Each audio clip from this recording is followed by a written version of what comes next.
Somali women have been the backbone of our community since the beginning.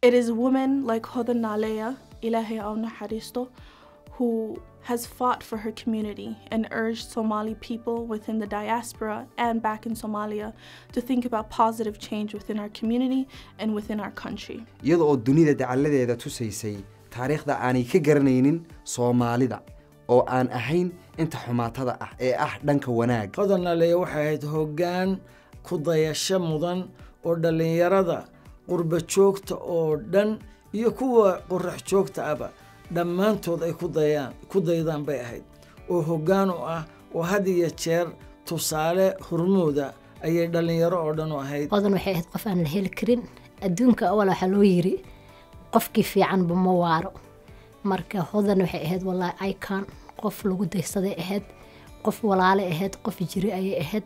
These women act selflessly and they put forth courage and passion in everything that they do. She is the first to actually make it to office, first hijabi to make it to office, which is a really big deal. And as a teacher, my students really look up to her and they always talk about her.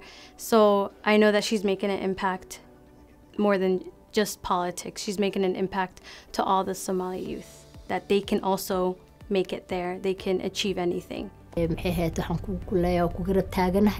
When we see, especially for my young girls that I work with, and when I see them look up to people like Ilhan and Halima and other many powerful women, strong women, Somali women too, it's just very inspiring, and I know that they are inspired. I think I can speak for everyone when I say we are very thankful to these powerful female figures and the positive change they have brought to our community, and for influencing a powerful generation to come.